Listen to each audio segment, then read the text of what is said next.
What if I told you that most online advice is failing you as a coach, consultant, strategist, someone who is building their business around a personal brand, and is actually what's keeping you from breaking open the profit ceiling on your business? Listen, if you've spent time searching for strategies on how to attract high ticket buyers or scale your business, you've likely found yourself in an endless loop of the same advice. Set up a funnel, offer freebies, and hope for the best. The frustration is real because what worked when you were just starting out no longer meets the needs of your next level goals. This happens because most online advice caters to beginners. It's surface level, designed to get someone from zero to their first sale, but it's rarely built for those who have already built something solid and want to scale. For experienced entrepreneurs like yourself, I'm talking about my coaches, consultants, strategists, and service providers, the real challenge isn't starting. It's breaking through to that next phase of sustainable, aligned growth. Here's the truth. You don't need to start over, and you certainly don't need to keep repeating the same strategies packed with a new bow. What you need is clarity, refinement, and alignment to scale what's already working. In this article, I'm going to break down why most advice out here is failing you and what you can do differently. Welcome to the Big Profit Energy Podcast. I'm your host, Kim McCarter. Now, I'm going to give you a heads up. This is not your average business talk podcast.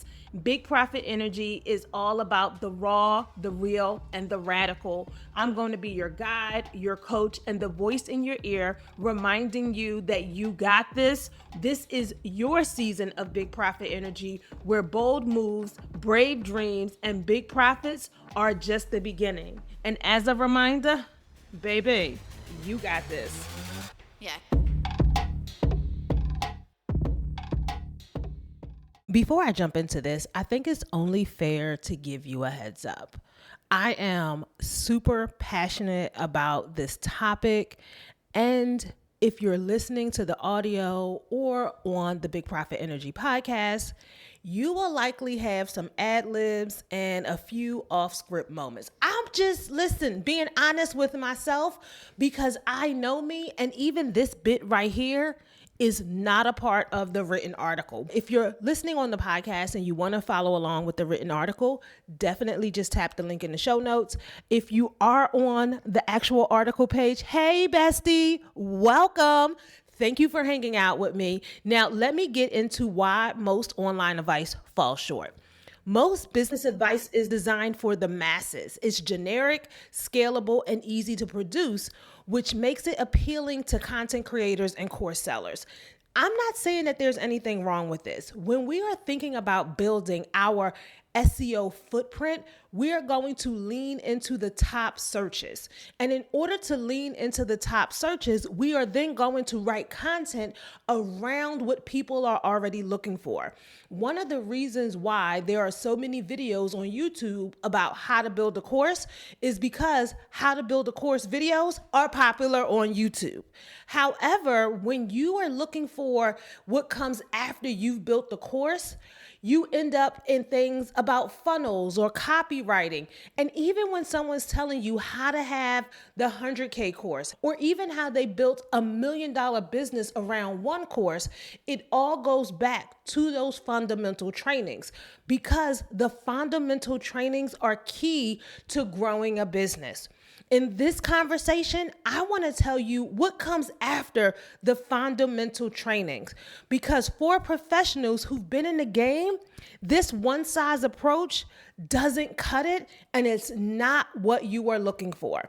Here's the first thing you actually need to shift your perspective on and understand. The ideal client avatar framework is failing you. The Ideal Client Avatar framework has been a go-to for entrepreneurs, helping them define their audience based on demographics and surface level pain points. While this approach works for beginners, it becomes a barrier to growth as your business and audience evolve. Here's why the ICA framework is holding you back. One is static in a dynamic world. As the world changes, so does buyer expectations.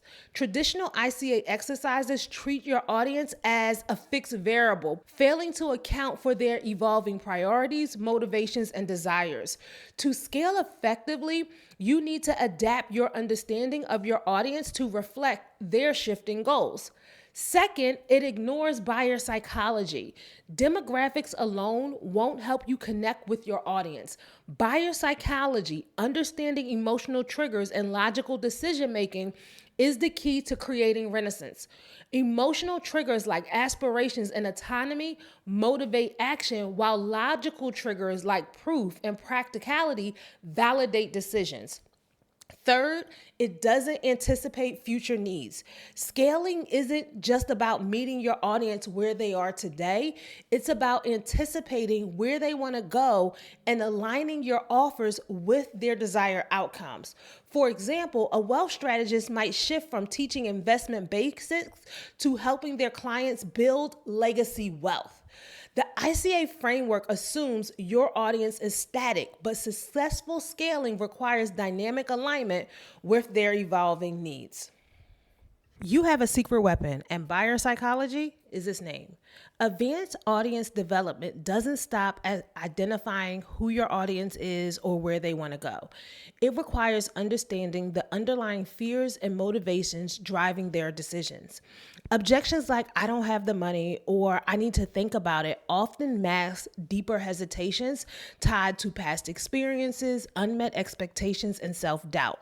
By addressing these fears through thoughtful messaging, you can shift their perspective, establish trust, and position your offers as the solution they've been searching for. This is where buyer psychology becomes a game changer. I want to show you how understanding the emotional and logical triggers allows you to reframe objections and build stronger connections with your audience. Your audience's objections are rarely just about money or time. They stem from deeper fears, misaligned expectations, or past experiences. By addressing these fears directly, you can reframe objections into trust-building opportunities. Now, there are two common objections that every entrepreneur faces, and they are money and time. Now, here's the trick to this and how to connect it to buyer psychology. Let's start with the I don't have the money objection. Now, we know these people can fall into a couple of different camps. You could be actually attracting the people who cannot afford to work with you. If you are attracting people who can't afford to work with you, that means your messaging and brand position is completely misaligned and you need an overhaul. Or you need to recreate products that speak to people who can afford them. It's an either or decision there. Next, you have people who can afford it, but they don't see the value in it. That is also a misalignment in your brand positioning, because if people don't understand why they should spend their money with you, that's a problem. But you can also have people who actually are saying, I don't have the money as a cop-out simply because they know that's the easiest way to get you out their face. Now, regardless of where the person sits in the I don't have money objection, besides the person who truly can't afford it, there is an underlying fear here that you need to address. When someone says, I don't have the money, that means they are worrying that the investment won't pay off or feel uncertain about their ability to achieve the promised results. In this situation, you need to help them understand that it isn't just an expense. It's an investment designed to create measurable results. You need to help them understand how your framework is going to equip them with the tools to generate a return that far exceeds their initial commitment. And you have to understand that I don't have the money is not just about their financial investment, it's also about their physical and emotional investment as well. This isn't about you talking about the tangible features or the benefits. You need to make sure that you are using your framework, your methodology, to really help them see themselves in the future.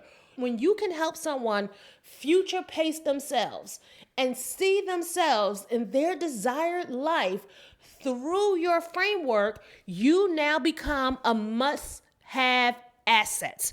And that's what you want to be. You want to make sure that you are the must-have and not nice-to-have asset in someone's life. The second objection we need to look at is the time objection. I don't have the time, or it may be coming out like this. How long is it going to take before this starts working?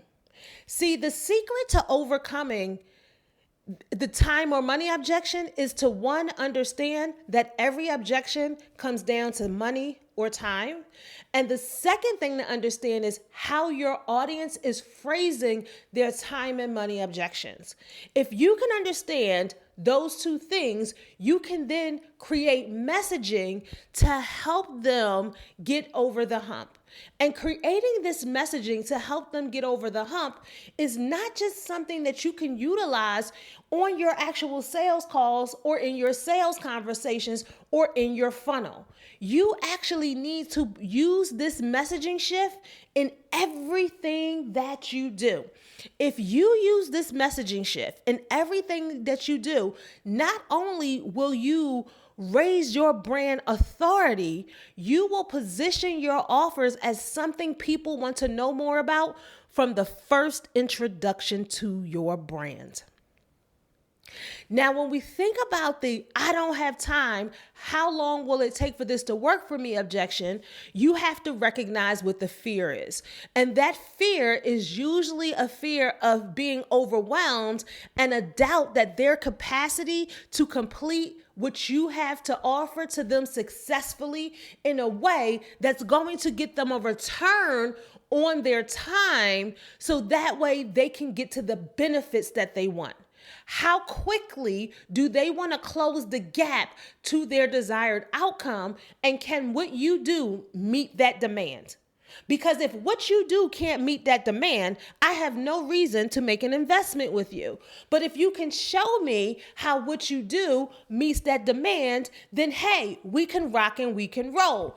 This is where you need to make sure that you are, one, creating a product that can fit seamlessly into their busy schedule and focus only on the high impact actions that deliver results without wasting their time. And once you know your product does that, you can speak to that 100 different ways. If you can figure out and know how to get into the mindset of your people through these two objections, you will fundamentally shift the amount of money you can make in your business. If you can lock in on being in sales alignment throughout your business, and this is why I say sales before marketing, you will increase your clients and cash flow. Now, let me do a shameless plug right here, because I actually plan on hosting a free webinar to teach you how to build brand authority by overcoming the two core objections every entrepreneur faces. So if you want to join me for that webinar, be sure to join the waitlist so you'll be the first one to know once I locked in a date, and save your seat. When I tell you that overcoming objections is a non-negotiable in the age of conscious consumerism, I'm not making that up. There's a whole article from Pepperdine University that proves it. The truth is, if you don't know how to overcome objections, you will not close the gap between where you are now and your $1 million moment. Period. I created the AOS System, Audience Offer Sales, because too many entrepreneurs are overcomplicating what doesn't need to be complicated. Scaling isn't about doing more. It's about doing the right things with precision. When you focus on audience development and alignment, offer positioning, and simplified sales strategies, you stop spinning your wheels and start building real momentum. This matters more than ever. The rise of conscious consumerism means that today's buyers are more sophisticated than ever. With more technology comes more access, more options, and higher expectations. They're no longer swayed by flashy funnels or surface level pitches. They're making decisions based on trust, alignment, and the belief that what you offer is built for them. This shift is known as conscious consumerism. While the term might be new to you, you already engage with it every day. It's in how you recommend a restaurant to a friend, convincing them that it's worth their time. It's how you negotiate with your spouse to share responsibilities at home. It's even how you decide what to buy for yourself. Conscious consumerism is about intentional decision making, where the buyer is weighing alignment, value, and trust before commitment. When you understand this, you realize that selling isn't just a business transaction. Selling is human. It's rooted in relationships, trust, and shared aspirations. Daniel Pink said it best in To Sell is Human. Selling happens in every conversation, whether you're convincing a client, a friend, or yourself. If you don't know how to overcome objections, whether they sound like I don't have the money or I need to think about it, you will struggle to scale. What you're really hearing in those objections are deeper fears: fear of wasting money, fear of time being wasted, fear of making the wrong decision. When you know how to identify these fears and shift your messaging to meet them head on, you don't just sell, you shift perspectives. Here's the power of how to overcome objections. First, you stop feeling stuck in your business because you'll understand the psychology behind buyer hesitations. Second, you'll create content that resonates so deeply that it feels like you're speaking directly to your audience's soul. Third, you build trust that transforms potential buyers into lifelong clients. When you master the art of overcoming objections, you don't just close sales, you create conversations that stick. Your content shift perspectives from the moment your audience discovers you. It's like giving them their Netflix moment, where they binge every piece of content because it feels like it was made just for them. Inside Self-Made Success System, I teach you how to do this. You'll learn how to break through objections, align your message with conscious consumerism, and position your offers as the only solution your audience needs. Your $1 million moment isn't a pipe dream, it's a decision. Are you ready to meet your audience where they are and guide them to what's next? If so, let's make that happen together. I'm going to end this here, but I want to remind you, as always, that baby, you got this. Yeah. And that's a wrap for today's episode of Big Profit Energy. I want you to remember, your power and success are in your hands. Keep channeling your main character energy, and don't forget to manifest your dreams into reality. Until next time, stay empowered, stay inspired, and keep igniting that big profit energy. Be sure to hit subscribe for more, and let's keep this energy flowing. I'll see you on the next episode of Big Profit Energy.